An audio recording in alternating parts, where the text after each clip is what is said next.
Muito boa noite. Começa agora o CNN Prime Time neste domingo, 16 de fevereiro. E aos 18 anos, João Fonseca faz história ao vencer o ATP de Buenos Aires. O brasileiro é o tenista mais jovem do país a conquistar o título de um torneio do circuito profissional e o 10º na história do tênis mundial.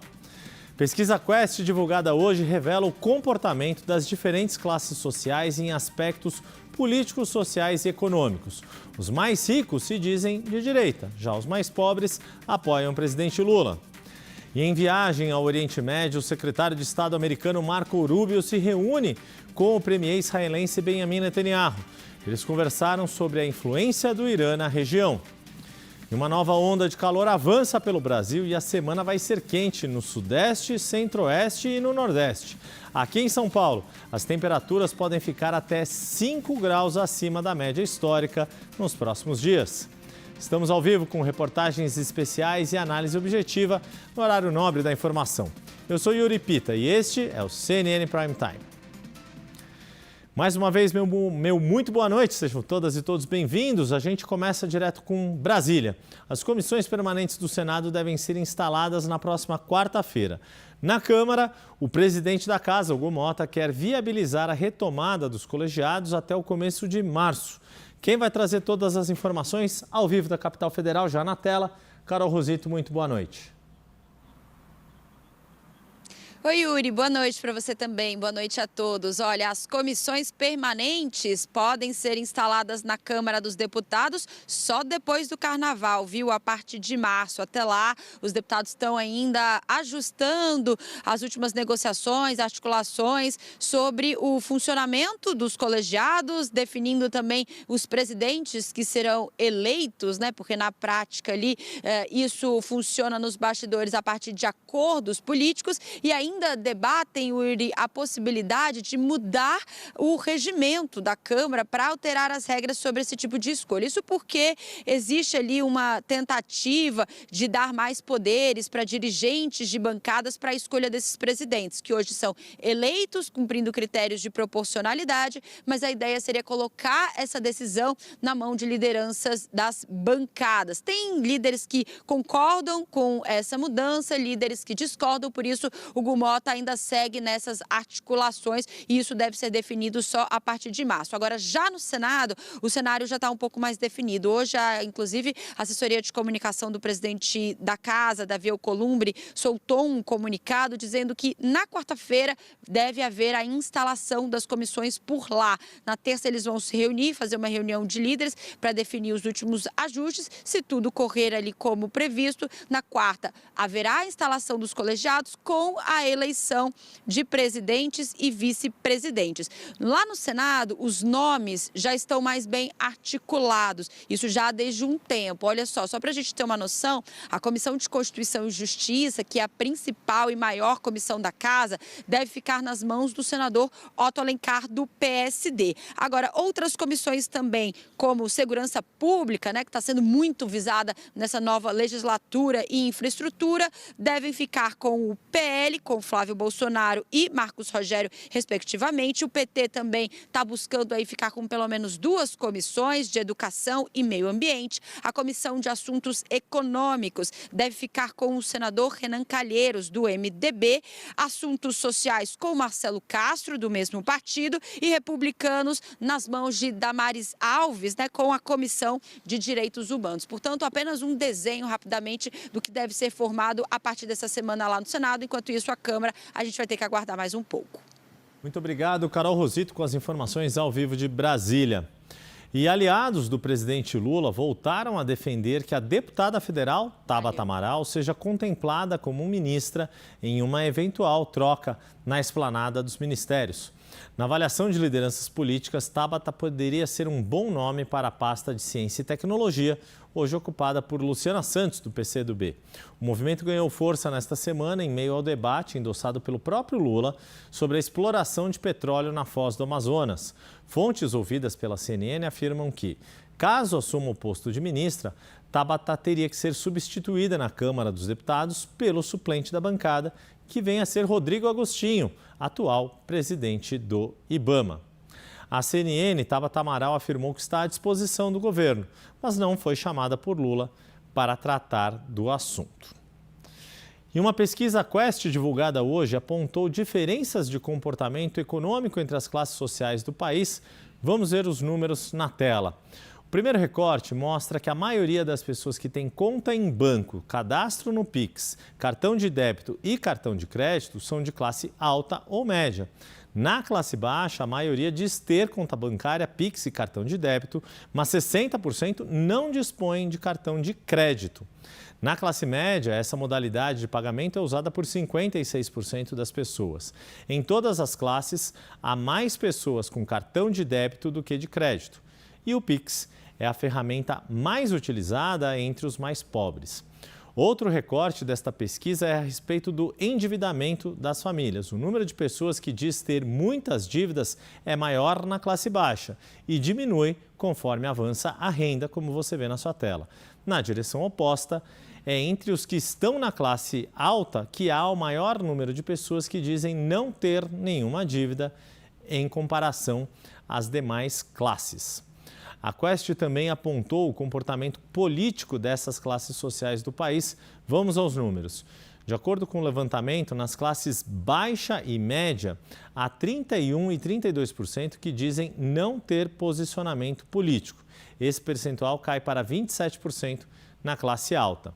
Entre os mais ricos, o grupo numericamente predominante é o que diz ser de direita, mas não bolsonarista.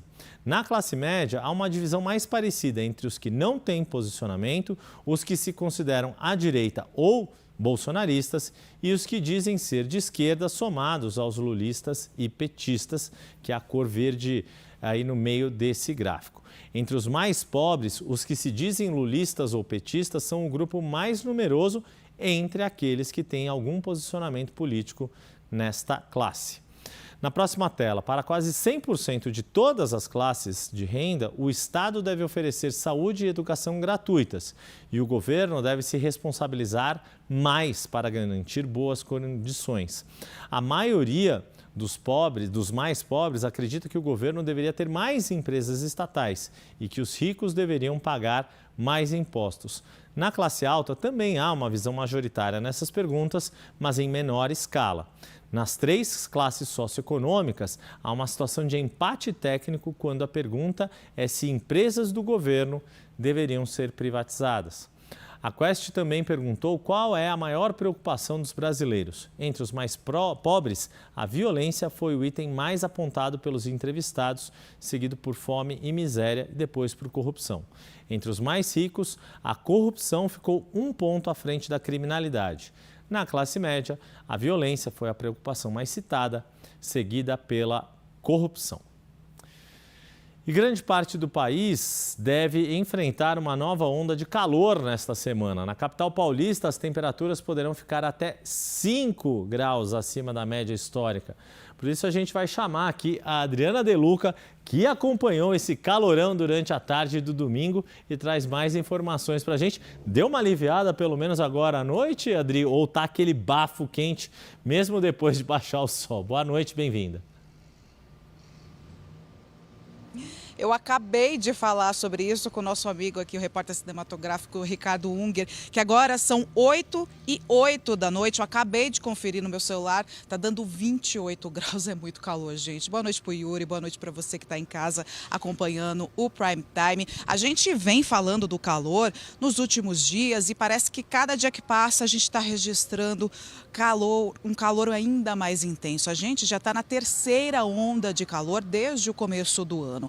Diversos estados estão enfrentando essa onda do calor e aqui em São Paulo a Defesa Civil emitiu um alerta para todo o estado. Em algumas regiões, em especial no interior de São Paulo, essas regiões podem chegar a 38 graus. Aqui na capital paulista, durante toda essa semana, os termômetros devem ficar acima dos 30 graus. A gente pode ter um pico na temperatura entre hoje e quarta-feira. A gente está pelo menos 5 graus acima acima da média para essa época do ano. Por isso é caracterizado como uma onda de calor, né? Quando a gente fica com uma temperatura pelo menos 5 graus acima da média durante vários dias.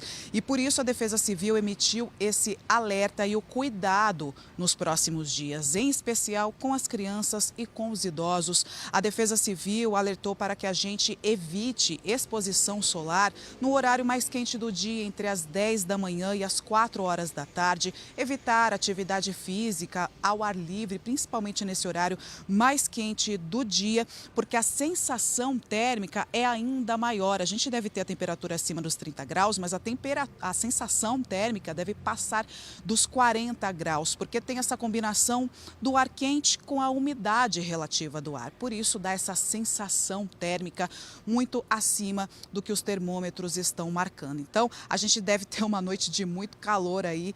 Hoje, amanhã, terça, quarta, a temperatura só deve dar uma amenizada a partir da semana que vem. Então a gente tem que aguentar. Quem tem ar-condicionado, que é uma sorte ter um ar-condicionado em casa, senão o ventilador que dê conta aí nos próximos dias, né, Yuri? Pelo menos você está aí no ar-condicionado, né? A gente aqui na rua não tem o que fazer, viu? Volto com você. É verdade, a gente tem o ar-condicionado aqui no estúdio, mas essa troca também de ar-condicionado para o calorão e vice-versa também é bom tomar cuidado, senão a garganta, ó, não dá conta não.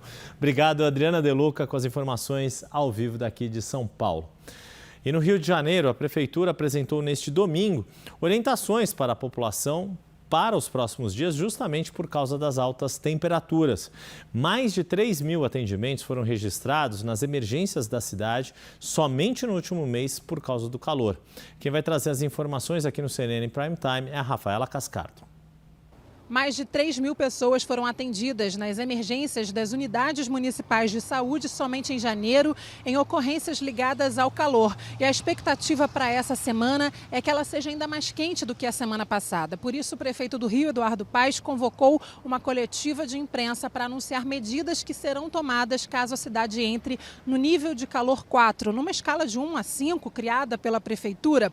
Na escala 4 é quando a temperatura passa dos 40 graus, chega até 44 graus. Caso isso ocorra nos próximos dias, a expectativa é de que sim, é de que inclusive o Rio bata o recorde para o mês de fevereiro, que foi em 2023, com 41,8 graus. Então, passando dos 40 graus nos próximos dias, a Prefeitura vai abrir 58 pontos de resfriamento. São estruturas da Prefeitura que têm ar-condicionado e que serão abertas à população para aliviar o calorão.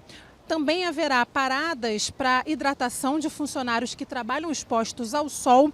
As aulas de educação física da Prefeitura devem ser transferidas para locais cobertos e os produtores de eventos precisam se adaptar, seguir protocolo que já foi estabelecido desde a morte de uma jovem no show da Taylor Swift, mas alguns critérios a mais precisarão ser obedecidos, como a distribuição de protetores solares. Além disso, a rede municipal de saúde estará reforçada para receber pessoas, principalmente com quadros de desidratação, a principal ocorrência de saúde quando se fala de calor.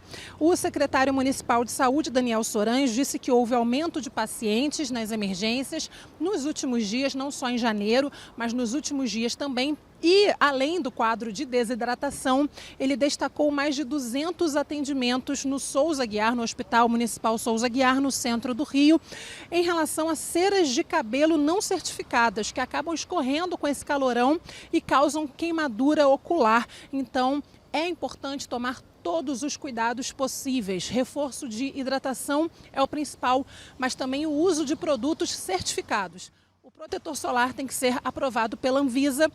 E também há necessidade de cuidados especiais com os produtos que são usados no cabelo e que podem acabar escorrendo para a pele. Do Rio de Janeiro, Rafaela Cascardo. Vamos acompanhar então a fala do secretário municipal de saúde, Daniel Soranhos, destacando os números de atendimentos no último mês. Ele também expressou preocupação com a saúde de idosos e crianças nesse calorão. A Secretaria já verifica um aumento de pessoas procurando as emergências com problemas ligados ao calor, principalmente a desidratação e descompensação de doenças crônicas. Então é um período em que isso já acontece normalmente, ao longo de todos os anos. A gente tem hoje um estudo com uma série histórica de 12 anos, que a gente consegue mostrar com muita clareza, com muita evidência científica, que nos períodos mais quentes, doenças como insuficiência cardíaca, hipertensão arterial, diabetes, descompensam com muito mais facilidade. Como a gente tem hoje um data lake, que a gente consegue acompanhar em tempo real os atendimentos, a gente já percebe esse aumento. Só no mês de janeiro, a gente estima que 3.000 pessoas foram atendidas por problemas ligados ao calor, ou por problemas ligados à desidratação, e aí uma preocupação muito grande com os idosos e com as crianças, porque os idosos e crianças têm menos sensação de sede, sentem menos sede, o corpo pede água com mais dificuldade. Os bebês, a gente teve internações já de 2 bebês por estarem com roupas em excesso, se desidrataram.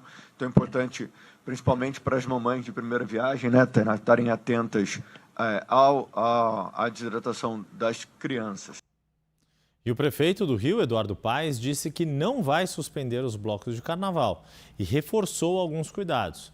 Ele fez uma leitura sobre a questão do calor e lembrou a morte de uma menina no show da cantora Taylor Swift em 2023 por causa das altas temperaturas.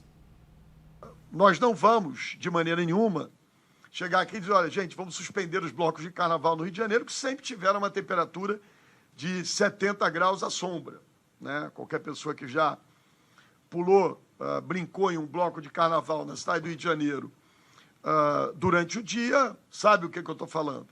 Mas é óbvio que a gente pode chamar a atenção dos foliões para dizer, ó, bebe mais água, se hidrata melhor, toma certos cuidados, né?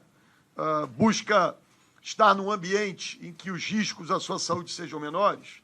Eu acho que todo mundo que está aqui, né, sabe que teve ali um ponto de virada nessa leitura que a Prefeitura do Rio faz sobre a questão do calor, que foi aquela morte trágica de uma menina no show da Taylor Swift, né? Quer dizer, ficou comprovado que aquela menina perdeu a sua vida em razão do excesso de calor que estava naquele momento ali. Então, é uma hora que a gente olha assim, ninguém vai suspender nenhuma atividade na cidade, isso até num evento extremo, no calor 5 aqui, algumas medidas são duras, e a gente vai lembrar delas aqui, mas ninguém vai dizer, olha, por favor, cancele os blocos de rua que estão saindo aqui. Vivemos um calor ainda mais intenso do que essa cidade quente nos ofereceu.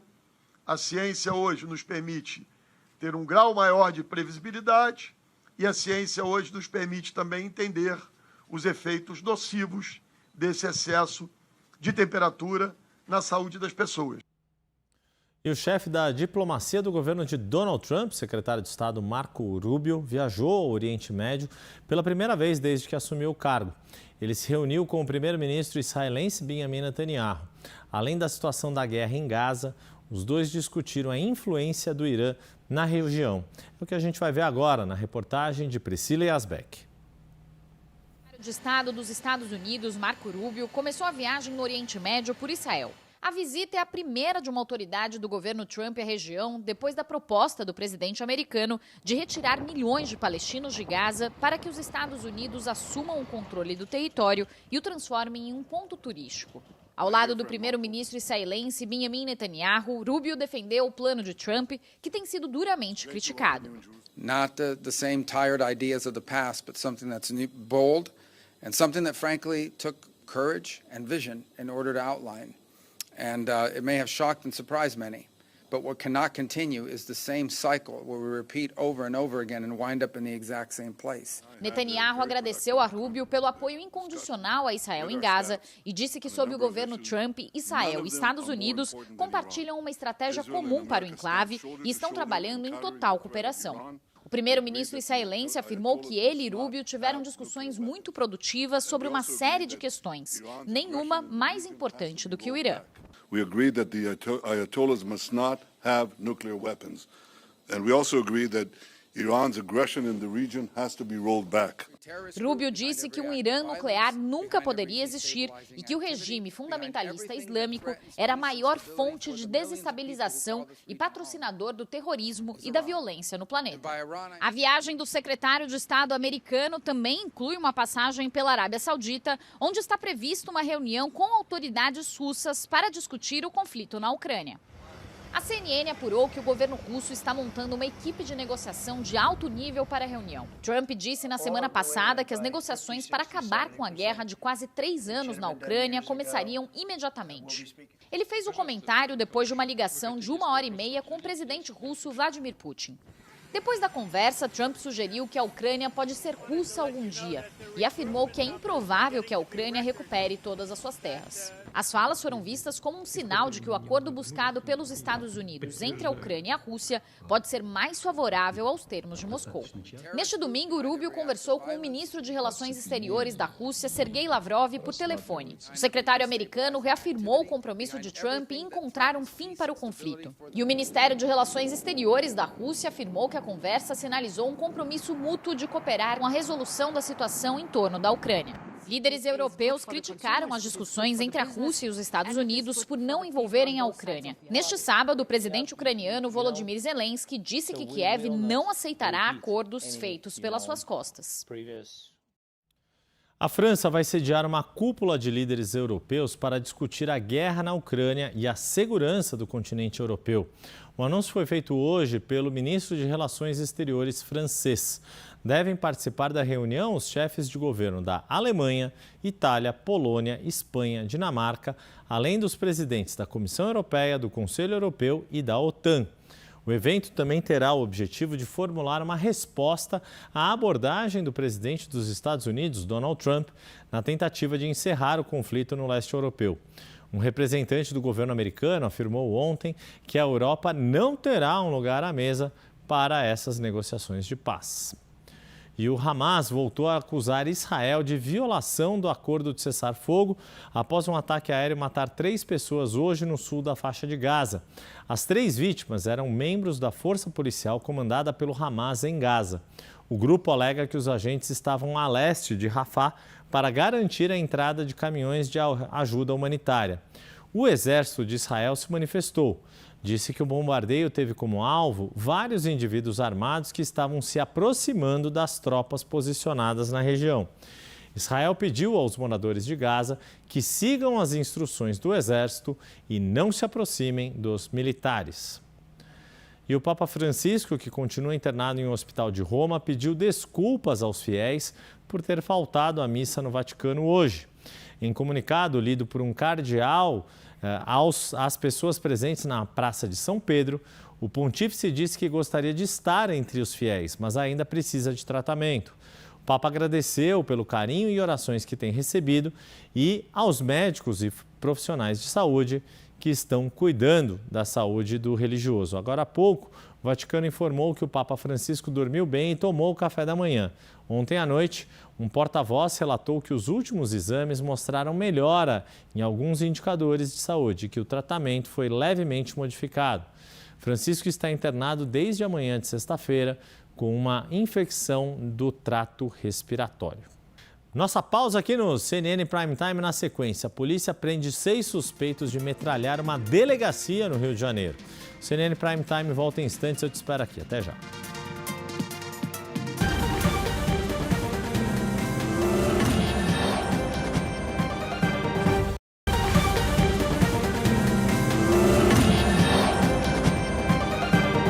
De volta com o CNN Prime Time, muito obrigado pela sua companhia nesta noite de domingo.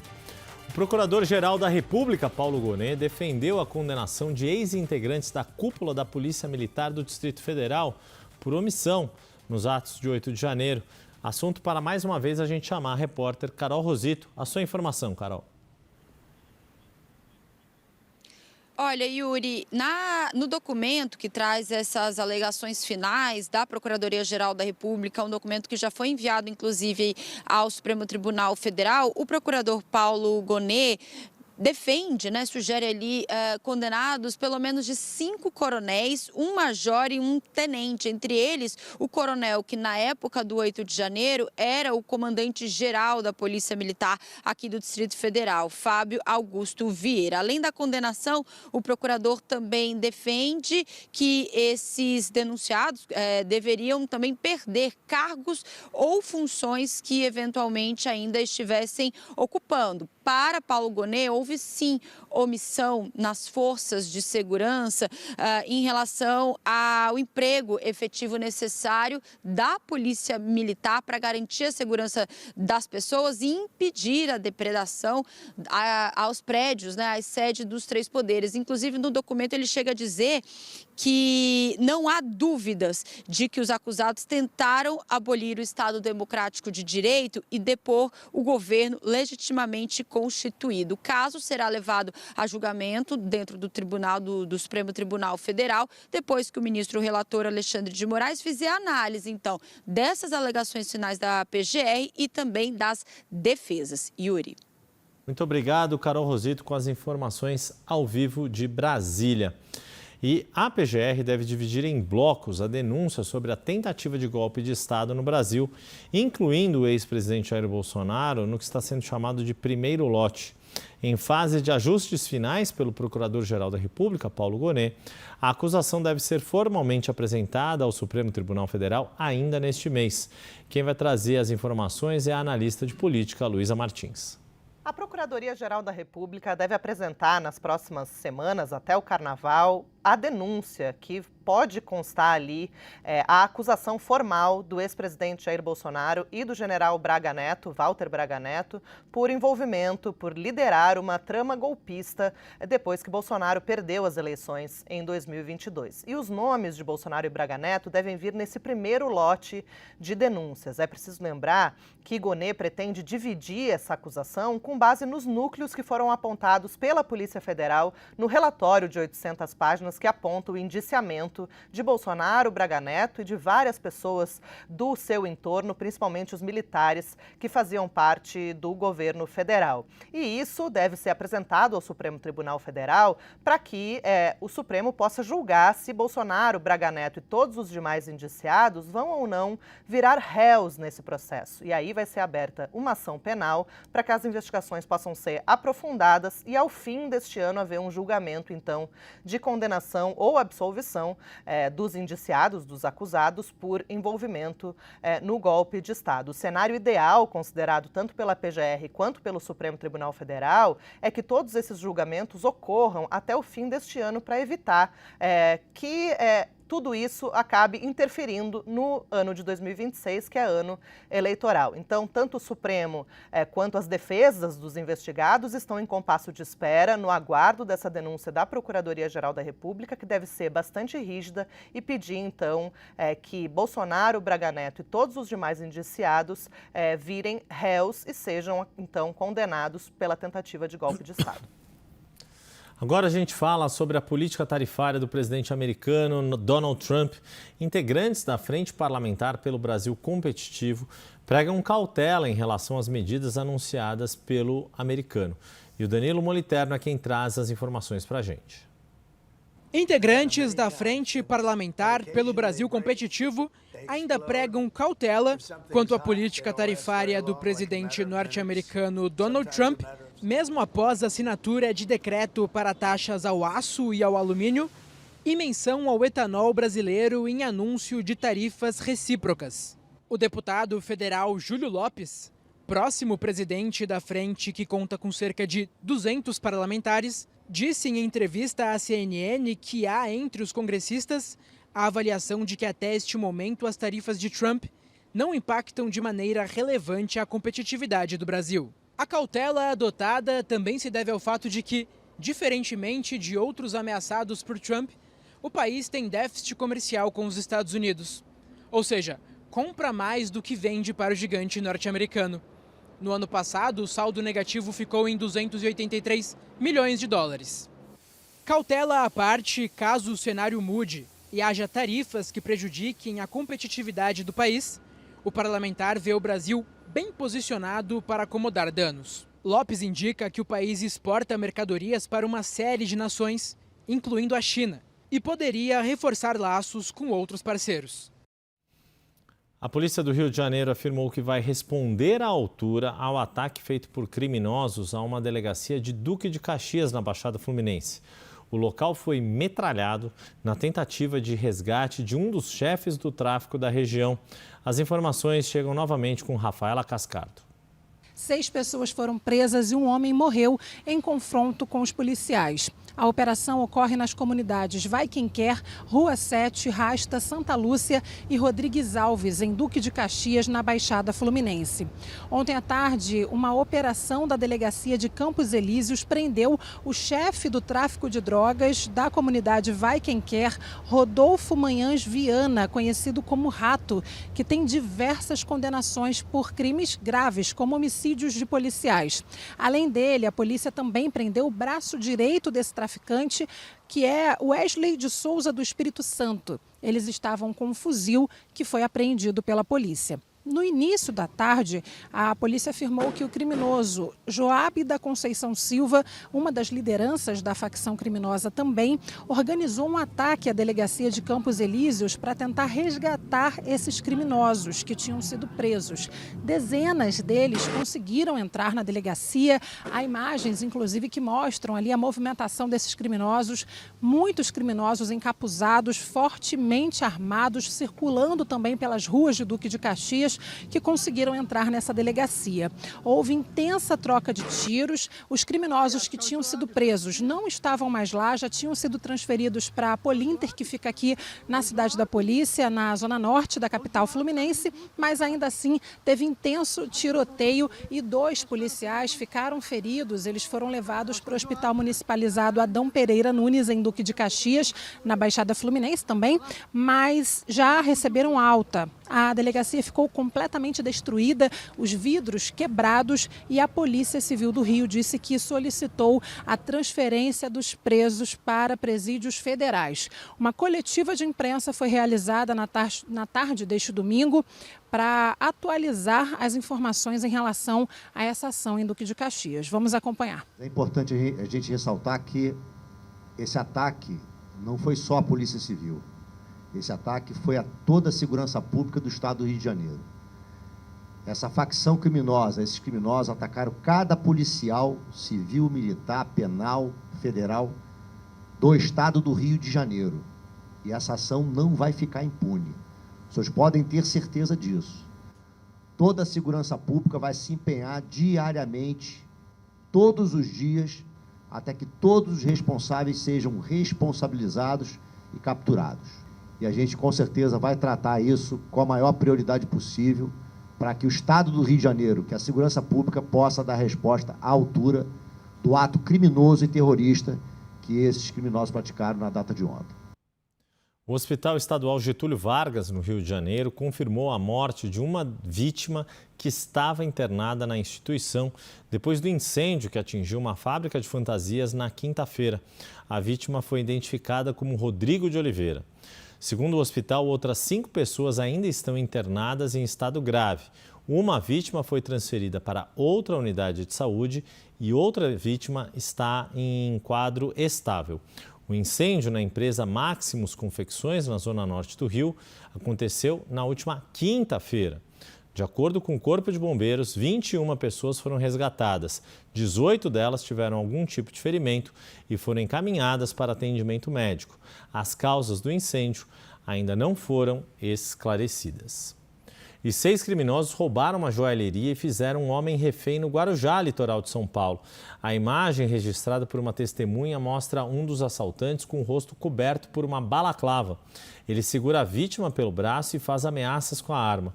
Dentro da loja, outros 4 comparsas roubavam as joias, avaliadas em quase R$20 mil. O grupo fugiu em um carro branco que aguardava próximo à joalheria. Até agora, ninguém foi preso. E o governo argentino anunciou uma investigação após uma criptomoeda divulgada pelo próprio presidente Javier Milei colapsar em poucas horas. O episódio abriu uma crise na Casa Rosada. Na sexta-feira, Milei fez um post na rede social X divulgando a criptomoeda, o que provocou uma disparada no valor do ativo virtual e chegou a custar $5 cada. Poucas horas depois, o valor despencou para menos de $1. Milei apagou o post e fez uma nova publicação, dizendo que não estava ciente do projeto e que decidiu não continuar conferindo publicidade a ele.